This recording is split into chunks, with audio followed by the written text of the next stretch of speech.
প্রিয় দেশবাসী, ভাই ও বোনেরা, বিদেশে অবস্থানরত বাংলাদেশি ভাই ও বোনেরা, আসসালামু আলাইকুম রহমতুল্লাহ।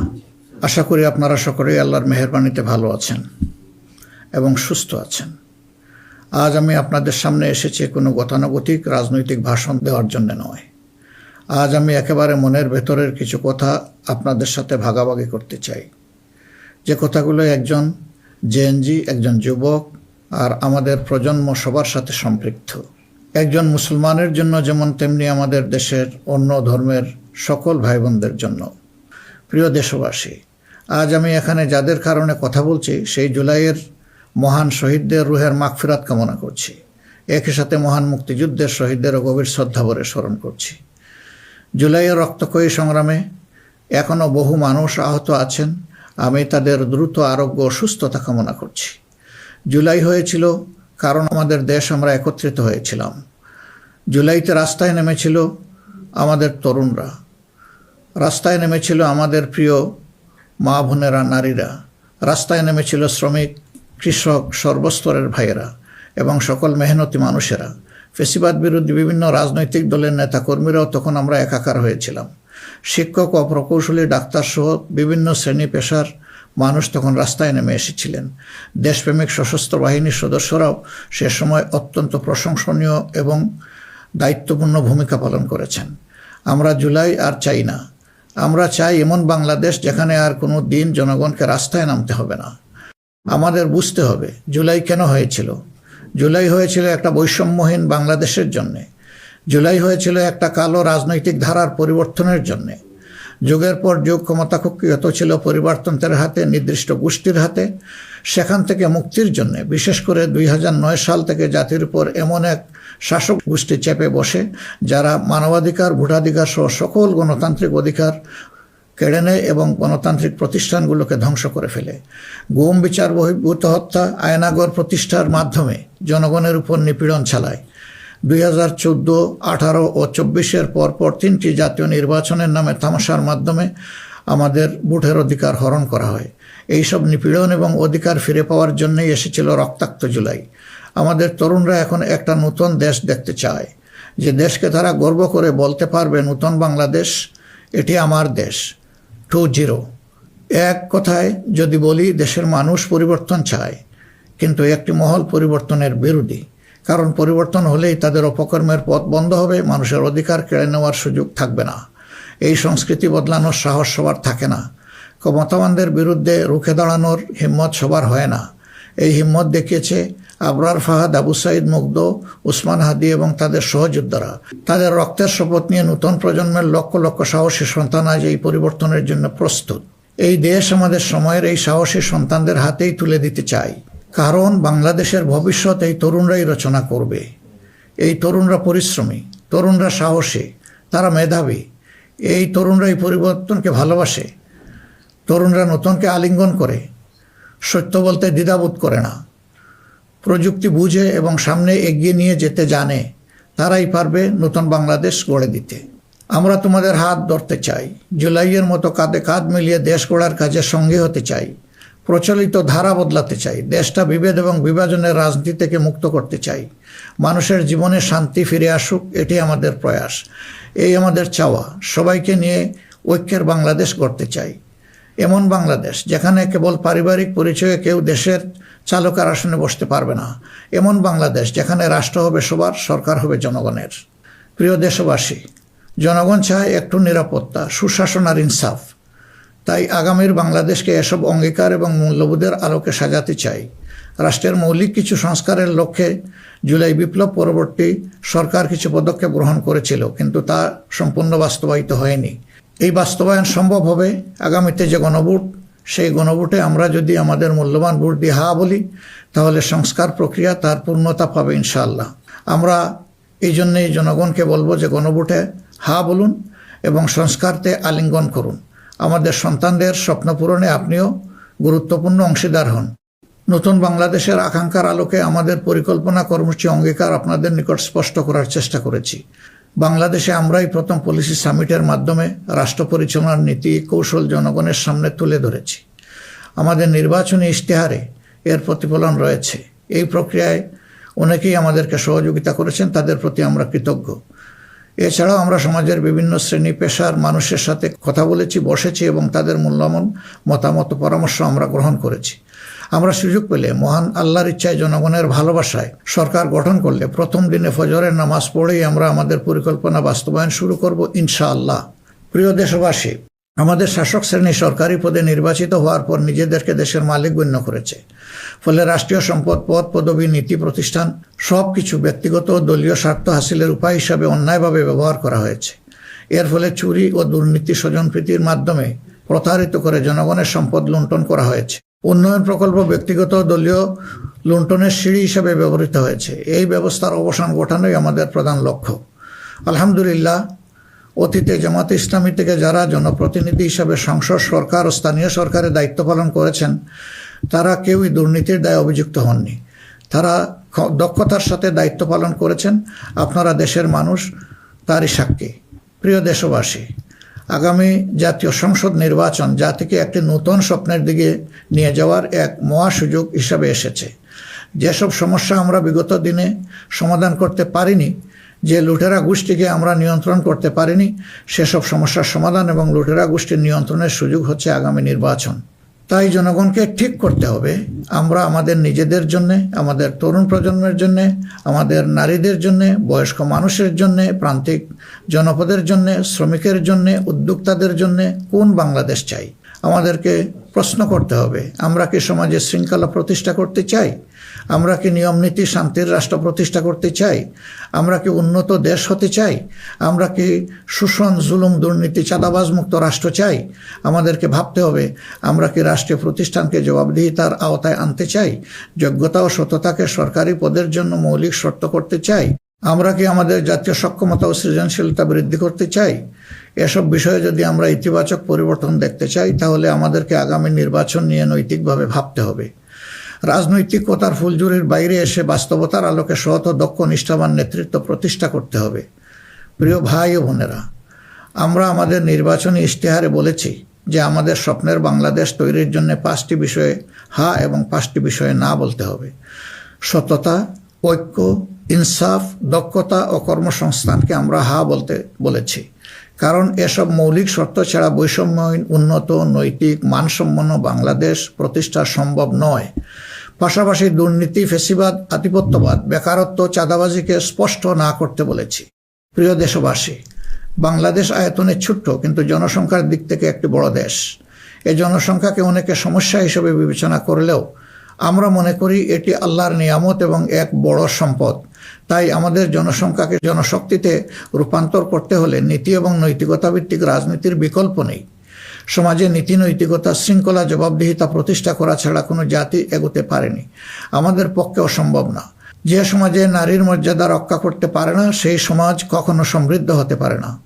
আমরা ক্ষমতায় এলে নারীরা কেবল ঘরের ভেতরে নয়, সমাজের মূলধারার নেতৃত্বে থাকবেন সগৌরবে।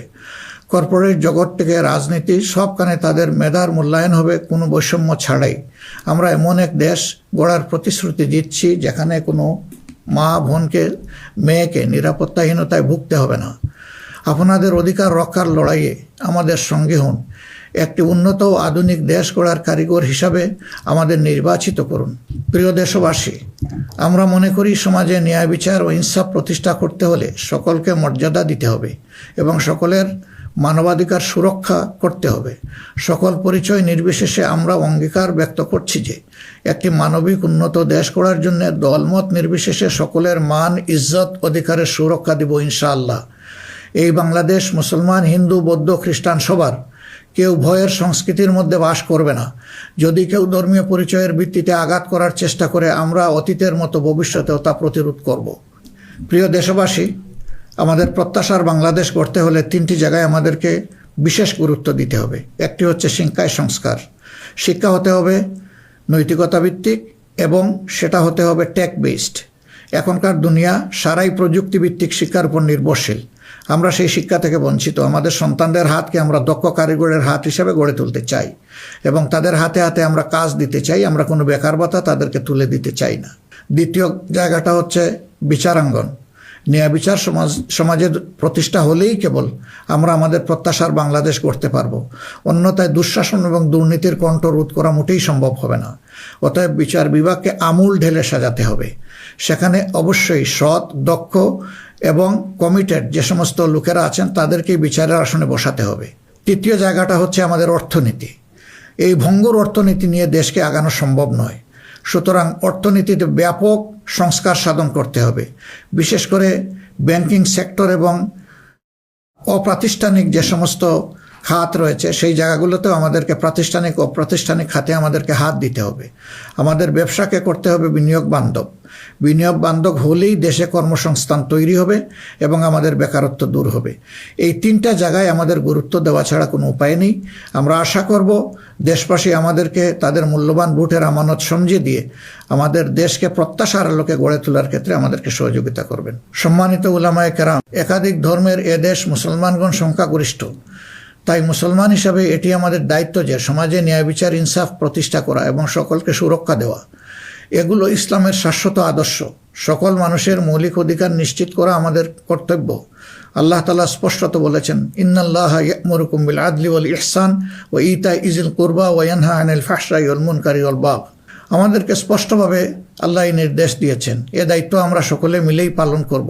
তাবলিগি জামাত সহ ধর্মীয় মহলের ভাইদের প্রতি আমাদের আহ্বান, আপনারা দিনের জন্য যে মেহনত করছেন দেশ গড়ার কাজেও আপনারা আমাদের সাথে গুরুত্বপূর্ণ ভূমিকা রাখবেন বলেও আমরা গভীরভাবে বিশ্বাস করি। আমরা অঙ্গীকার করছি ভবিষ্যতে কেউ আপনাদেরকে অন্যায়ভাবে বিভিন্ন বিশেষণের ট্যাগ দিয়ে নির্যাতন করার সুযোগ পাবে না। বিচার বহির্ভূতভাবে আপনাদেরকে আর হত্যা করার দুঃসাহস কেউ দেখাবে না। আমরা জানি অতীতে আপনাদের কোনো মানবাধিকার ছিল না। এ অবস্থার পরিবর্তন ঘটানো হবে নতুন বাংলাদেশের অন্যতম প্রধান লক্ষ্য। জাতীয় নীতি পদ্ধতিতে আপনাদের আনুষ্ঠানিক অবদান ও ভূমিকাকে জোরদার করা হবে। আন্তর্জাতিক মহল যারা আমাদের পরিচিত বন্ধু, তাদের সাথে আমাদের সম্পর্ক হবে সমমর্যাদা এবং সমতার ভিত্তিতে। আমরা অন্যের ভৌগোলিক অখণ্ডতাকে সম্মান করি এবং শ্রদ্ধা করি, তেমনি সকল দেশের সাথে বন্ধুত্ব প্রতিষ্ঠাকে অগ্রাধিকার দেব। তবে আমাদের জাতীয় স্বার্থ মর্যাদা, জাতীয় উন্নয়ন, অগ্রাধিকার আন্তর্জাতিক সম্পর্ক নির্মাণে প্রধান ভূমিকা রাখবে। বৈশ্বিক উন্নয়ন চ্যালেঞ্জ সমূহ, বিশেষত জলবায়ু পরিবর্তন নিরসনে আমরা সাধ্যমতো ব্যবস্থা গ্রহণ করব এবং তা হবে স্বচ্ছতার ভিত্তিতে পরিচালিত। নিপীড়নের শিকার হয়ে আশ্রয় নেওয়া রোহিঙ্গা জনগোষ্ঠীকে তাদের নিজ দেশে নিরাপদ এবং সম্মানজনক প্রত্যাবর্তনের জন্য সব ধরনের কূটনৈতিক তৎপরতা জোরদার করা হবে ইনশাআল্লাহ। প্রবাসী ভাই ও বোনেরা, জন্মভূমি থেকে 1000 মাইল দূরে অবস্থান করেও জুলাইয়ের অভ্যুত্থানে আপনারা গুরুত্বপূর্ণ ভূমিকা রেখেছেন। জেল জুলুমের শিকার হয়েছেন, ত্যাগ স্বীকার করেছেন। ইতিমধ্যে আপনারা আপনাদের ভোটাধিকার প্রয়োগ করে নতুন বাংলাদেশে নিজেদের অধিকার প্রতিষ্ঠার পথে ইতিহাস রচনা করেছেন। আমি এতে আনন্দিত। আগামী দিনে দেশ গড়ার এই অভিযাত্রায় আপনাদের সক্রিয় অংশগ্রহণ ছাড়া আমাদের নতুন বাংলাদেশের স্বপ্ন অপূর্ণই থেকে যাবে। আমরা চাই প্রবাসীদের অধিকার এবং মর্যাদা রাষ্ট্রীয়ভাবে নিশ্চিত করতে। সে লক্ষ্যেই প্রবাসীদের জন্য ভলান্টিয়ার প্রতিনিধি নির্বাচন করা হবে, যারা প্রবাসীদের বিভিন্ন সুযোগ সুবিধা, সেবা এবং সমস্যার বিষয়ে দূতাবাস বা হাইকমিশনের সাথে সরাসরি সমন্বয় করে প্রবাসীদের স্বার্থে উপদেষ্টা ও প্রতিনিধি হিসাবে কাজ করবে। তাছাড়াও বাংলাদেশের বাইরে যেখানে যেখানে সমস্যা রয়েছে, যেমন ইংল্যান্ডে ম্যানচেস্টার ফ্লাইট বন্ধ করে রাখা হয়েছে, আমরা কথা দিচ্ছি আর কোনো ফ্লাইট বন্ধ হবে না, বরঞ্চ পূর্বের চালু ফ্লাইটগুলো আমরা আবার ফিরিয়ে নিয়ে আসব। নিউ ইয়র্কে নতুন করে বাংলাদেশ ফ্লাইট ইনশাল্লাহ চালু হবে। এরকম দুনিয়ার যে যে জায়গায় এই ফ্লাইটগুলো চালু হওয়া দরকার তা আমরা নিশ্চিত করার ব্যাপারে বদ্ধপরিকর। দেশ আর পিছনের দিকে যাবে না, দেশ এগিয়ে যাবে সামনের দিকে ইনশাআল্লাহ। প্রবাসী ভাইয়েরা যখন বিদেশে মৃত্যুবরণ করেন তখন অত্যন্ত অসহায় অবস্থা, তাদের লাশ উপেক্ষিত হয়। আমরা কথা দিচ্ছি যারা আমাদের রিমিটেন্স যোদ্ধা তারা আমাদের গর্বের ধন।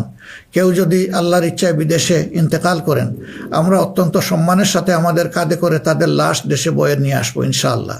আমাদের প্রবাসীরাও জাতীয় সংসদে আনুপাতিক হারে ইনশাআল্লাহ তাদের প্রতিনিধিত্ব আমরা নিশ্চিত করার পক্ষে।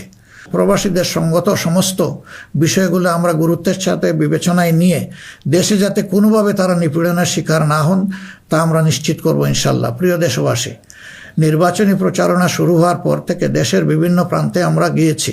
আপনারা আমাদের সভা সমাবেশে যোগ দিয়েছেন, আমাদের কথা শুনেছেন। আপনাদের ভালোবাসা, অংশগ্রহণ ও সহযোগিতায় আমরা অভিভূত, আমরা মুগ্ধ। আমরা আপনাদের প্রতি চিরকৃতজ্ঞ। আমাদের নির্বাচনী প্রচারণা বা অন্যান্য কার্যক্রমে কেউ কষ্ট পেয়ে থাকলে আপনাদের কাছে আমরা ক্ষমা প্রার্থী। আগামী নির্বাচন সুষ্ঠুভাবে আয়োজন করা সকল রাজনৈতিক দলের নৈতিক দায়িত্ব। তাই আমাদের আহ্বান হবে নির্বাচনী আচরণ বিধিগুলোকে সম্মান জানানো এবং প্রতিদ্বন্দ্বী রাজনৈতিক দলের বৈধ অধিকারকে সম্মান করা। সুষ্ঠু নির্বাচন আয়োজনের মাধ্যমে রাজনৈতিক স্থিতিশীলতা নিশ্চিত করা হবে আমাদের রাজনৈতিক অঙ্গীকার। প্রশাসন ও আইন শৃঙ্খলা রক্ষাকারী বাহিনীর সদস্যরা নিরাপত্তার দায়িত্ব তারা পালন করেছেন অত্যন্ত নিষ্ঠার সাথে। আমাদের সাংবাদিক ভাই এবং বোনেরাও অনেক কষ্ট করে আমাদের বিভিন্ন অনুষ্ঠান কভার করেছেন। আপনাদের প্রতি গভীরভাবে আমরা কৃতজ্ঞ। আপনাদের ঋণ শোধ করতে পারবো না। আপনারা ভালো থাকবেন। আমাদের দলের বিভিন্ন পর্যায়ে নেতাকর্মী, শুভাকাঙ্ক্ষী এবং নির্বাচনী জোটের নেতৃবৃন্দ কর্মীগণ নিরলস পরিশ্রম করে যাচ্ছেন, আর্থিক ত্যাগ করেছেন। শেরপুরে আমার ভাই রেজাউল করিম প্রতিপক্ষের নির্মম আঘাতে শাহাদত বরণ করেছেন। আল্লাহ রাব্বুল আলামিন তার এই ত্যাগকে কবুল করুন এবং তাকে শহীদ হিসাবে কবুল করুন। আমাদের ভাই জনাব মোহাম্মদ নুরুজ্জামান বাদল, যিনি শেরপুর 3 আসনের প্রার্থী ছিলেন, তিনি ইন্তেকাল করেছেন। আল্লাহ তাকে উত্তম পুরস্কার দিন এবং জান্নাত নসিব করুন। প্রিয় দেশবাসী, আমরা আন্তরিকভাবে বিশ্বাস করি যে রাষ্ট্রীয় দায়িত্ব হচ্ছে আমানত। রাষ্ট্রীয় দায়িত্ব কোনো উপভোগের বিষয় নয়। সর্বাবস্থায় আমরা স্মরণে রাখব আমরা প্রত্যেকে দায়িত্বশীল এবং আমাদের দায়িত্বের ব্যাপারে জিজ্ঞাসাবাদ করা হবে। আমরা হজরতে ওমরের সেই বিখ্যাত উক্তি ও দায়িত্বশীলতা মনে রাখব যে ফুরাত তীরে একটি কুকুর না খেয়ে যদি মরে তাহলে তার জন্যও তাকে জবাবদিহি করতে হবে। আল্লাহর নির্দেশ অনুসারে আমরা ন্যায় বিচার প্রতিষ্ঠায় অঙ্গীকারবদ্ধ থাকব ইনশাআল্লাহ। আশা করি আপনারা আমাদের অঙ্গীকার ও স্বপ্নকে বিশ্বাস করে জাতীয় সংসদ নির্বাচনে আমাদের প্রতি সমর্থন জানাবেন। আগামী 12 ফেব্রুয়ারি তারিখে জামাতে ইসলামের প্রার্থীদেরকে দাঁড়িপাল্লা মার্কা এবং যেসব অঞ্চলে 11 দলীয় অপর প্রার্থী রয়েছেন তাদেরকে আপনারা আপনাদের এলাকায় ইনশাআল্লাহ মূল্যবান ভোট দিয়ে নির্বাচিত করবেন। এই আকুল আবেদন আপনাদের সকলের প্রতি রাখলাম। আল্লাহ পরিবর্তনের এক মহা সুযোগ আমাদেরকে এনে দিয়েছেন। আসুন সেটা কাজে লাগাই। বিগত দিনের রাজনীতি পরিহার করি, একটি নতুন বাংলাদেশ তৈরি করি যেখানে সবাই মান, ইজ্জত ও মর্যাদা নিয়ে বাস করবে। আমরা আমাদের তরুণ সমাজকে সমাজের ককপিটে বসিয়ে দিতে চাই। বাংলাদেশ নামের উড়োজাহাজটি তারাই চালাবে, তারাই হবে ক্যাপ্টেন, তারাই হবে এটার পাইলট। আমরা গিয়ে বসবো প্যাসেঞ্জার সিটে।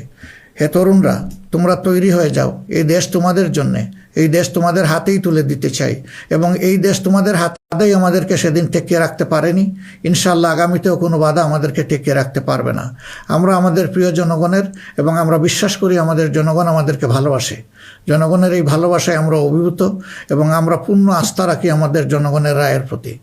আপনাদের সকলকে আজকের এই পর্যায়ে এসে আরেকবার আমি আহ্বান জানাবো, আসুন একটু নতুন বাংলাদেশ, তরুণদের প্রত্যাশার বাংলাদেশ, জিএনডির জন্য আগামী বাংলাদেশ, আমাদের নারী সমাজের জন্য একটা নিরাপদ এবং সম্মানের বাংলাদেশ গড়ে তোলার জন্যে আমরা সবাই আগামী 12 তারিখ দাঁড়িপাল্লা এবং জোটের অপরাপর মার্কা যেখানে যেটা আছে তাতে ভোট দিয়ে 11 দলীয় প্রার্থীদেরকে নির্বাচন করি। তাহলে ইনশাআল্লাহ প্রত্যাশার একটি দেশ আমরা খুঁজে পাবো, একটু নতুন বাংলাদেশ পাবো। আমরা বিশ্বাস করি জনগণ পরিবর্তন চায়, সেই পরিবর্তন জন্যই আমাদের এই আহ্বান। এই পরিবর্তন আমাদের হাতে ইনশাআল্লাহ মানাবে, অন্য কারো হাতে নয়। দৃশ্য তো এটা আপনারা বুঝতেই পারছেন। আল্লাহ হাফিজ। বাংলাদেশ জিন্দাবাদ।